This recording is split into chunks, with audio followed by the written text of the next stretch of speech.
2 votes each. Peter? Well, Rocket's definitely scarier on the inside. He's unstable and vicious and totally oblivious to the needs of others. Okay, we get it.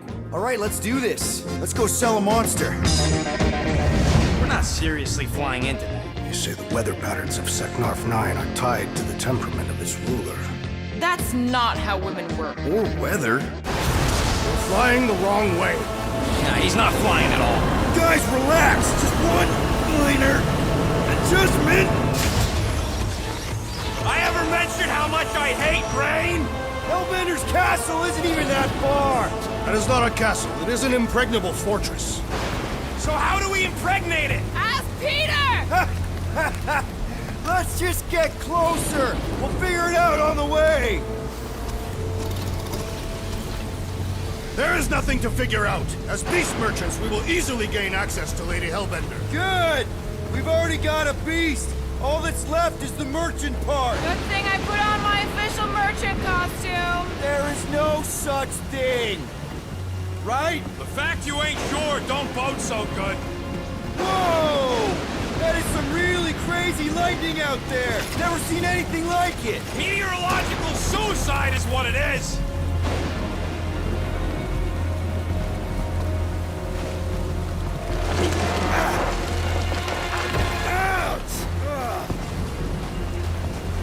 Hey, is my jacket all right? At least you got a jacket.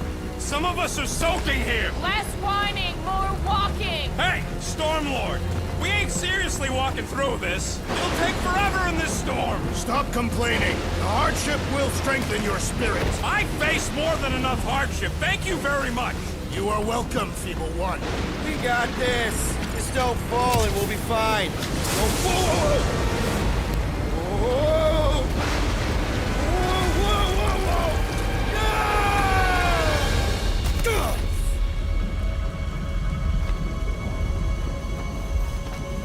Everyone okay? We should have gone to Maku 4. I would be wary, rodent. You know what? I survived freaking Half-World. I think I'm scared of some little... It's not alone. Get ready. What are these things? They are amorphous vermin. Shoot first, questions later. Chop them, Gamora! This won't hurt much.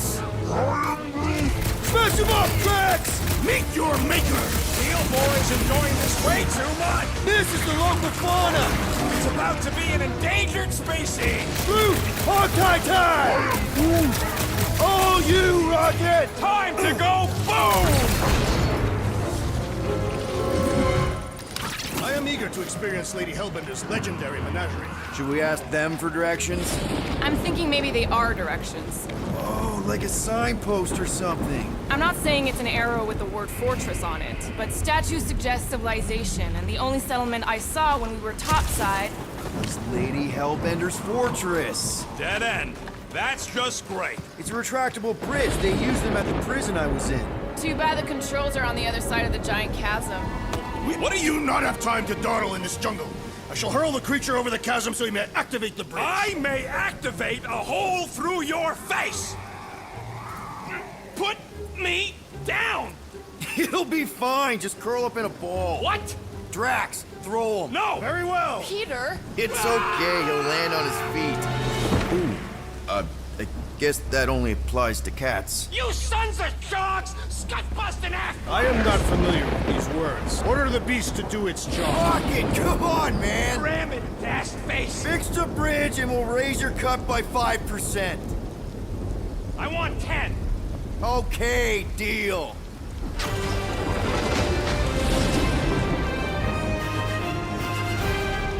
Thanks for the bridge, Rocket. If you even think of pulling that Wait. scud again. Hear that?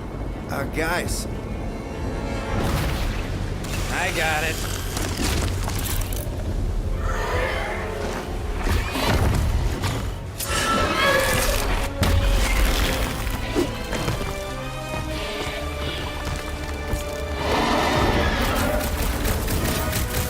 These creatures are perfect predators.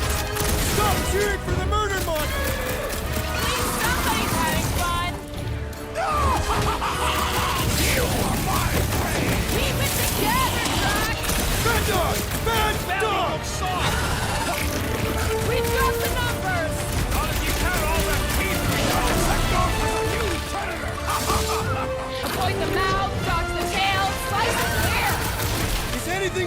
planet, not trying to kill us! Guys, huddle up! Already missing the jiggle jellies! They keep moving around! It is past time, my blade! Don't get too close to that mouth! This guy barely feels it! Yeah, I smell it too! Come on, we got this! Perhaps these were sent by Lady Hellbender. Well, she can keep them! How come monsters are never friendly?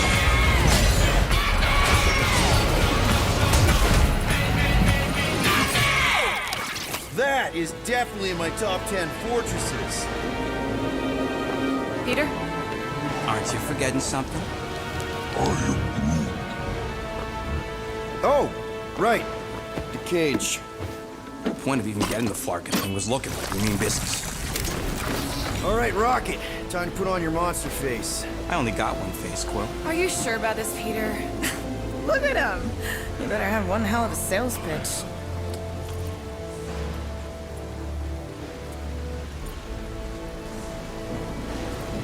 Maybe Gamora's right. We should try selling Groot instead. Really? This is an affront to democracy. I just think that we might need Rocket on the outside for this one. Yeah, we noticed. You want to make that call, then you better not mess this up. You hang tight there, bud. When the time comes, I'll get you out of there. Rocket style if I gotta. Drac.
Guardians of the Galaxy.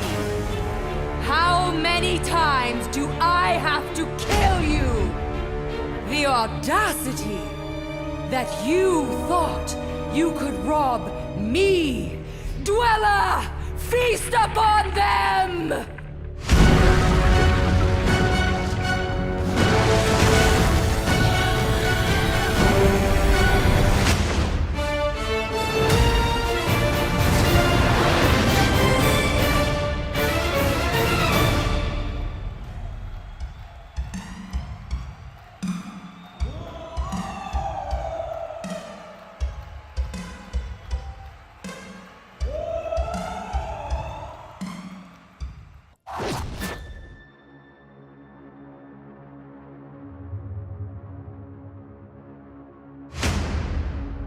I am so proud of you.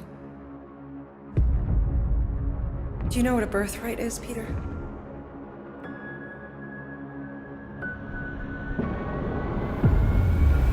Something that's a part of you. Like your name. Gardeners of the Galaxy? What? No, Rocket! So I let Groot fill out the paperwork.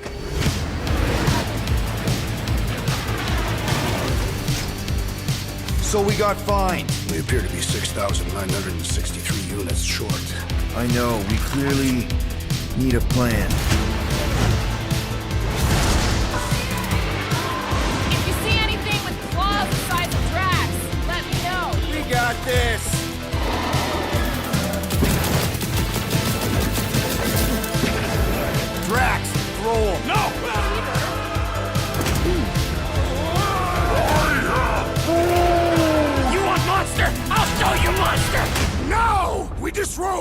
keep your pants on.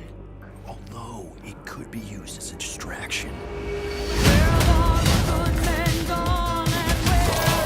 Smash him up, Drax! Meet your maker! We're all professionals here, right? Maybe we can work something out. Get him! You had one job, Quill. I did exactly what? Gamora, no killing teammates! That's who! It's literally in your contract! I made no such commitments. In less than 3 cycles, all would be lost. The galaxy cannot be saved, Peter Quill. We can do this together! Fucking great, Quill!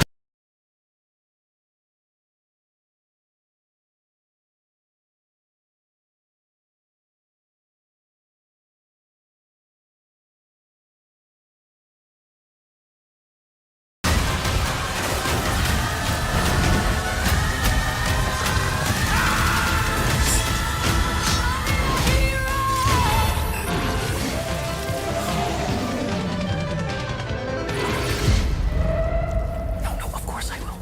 I'll call you.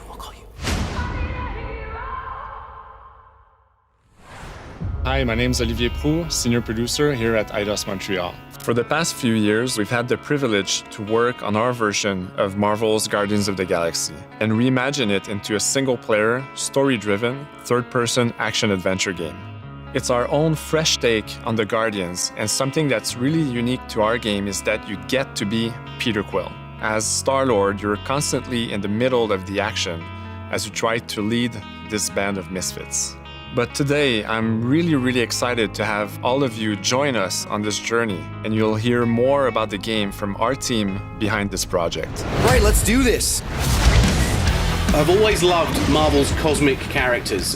Growing up as a kid, I read them, enjoyed them, loved them. I had the opportunity to write for Marvel on some of their cosmic titles. I went back with the help of Bill Roseman, the editor, and kind of cherry-picked characters from Marvel's past. The opportunity here was to build a team, but to make it all underdogs, so that the reader would think, oh my gosh, how is this team going to survive? And that became the Guardians of the Galaxy comic, which we loved working on. I remember the first time that the Marvel crew came to Montreal, we were showing them the design of the characters, how they would look, and they stayed silent. I don't know if it's a minute, but in my head it was a minute. I was like, oh my God, like they hate it. We realized how much that Marvel and Eidos Montreal share and have in common, and that we knew the Guardians were in perfect hands. Looking at the samples that Eidos were kind enough to show me, I think he's fantastic and absolutely in the spirit of what these characters are. What makes the gameplay experience unique to me is no matter in what phase of the game you are, whether you're in exploration or you're fighting, the Guardians are constantly around you and you never feel alone. While you're the leader, the Guardians will also challenge you and make decisions on their own, and you will have to adapt to it. You are literally part of the Guardians of the Galaxy. The decisions you'll make will have lighthearted to haunting repercussions, and the game will react to what you do and say. Gamora, no killing teammates! That's who! It's literally in your contract! I made no such commitment. You are playing as Star-Lord and you're using your blasters and you're using your jet boots. Star-Lord is really empowering. He's very agile on the battlefield. He can slide and over with his jet boots. Of course, he has his elemental blasters that have different powers as well. And on top of all of this, he can use the unique abilities of his Guardians. We're not pirates. We're legally incorporated heroes for hire. Gardeners of the Galaxy? What? No! The story is about a group of misfits, the Guardians. In our world, they've been together for less than a year. They create something on a small scale that looks insignificant. And as they progress through the story, they discover that they created something really big that threatens the galaxy. There are a lot of very interesting villains in the Marvel franchise. And when you're starting to work on a story like this, you get to get your pick of which ones will make the best for this story. That gives us the opportunity to bring in some that are well known, but some that are also not all that well known. What Eidos is getting so right about them is capturing what it's like to be a misfit family. They're also bringing an amazing imagination to it. You're going to see planets and characters that are going to blow your mind. Interpreting it in its own way, I think, makes it feel incredibly fresh and exciting. It's not a matter of trying to replicate the comic or trying to replicate the film. It's trying to take the medium you're working in and make the best version of Guardians out of that. They made it fun, they made it rock and roll. They delivered everything you would want in a Guardians game.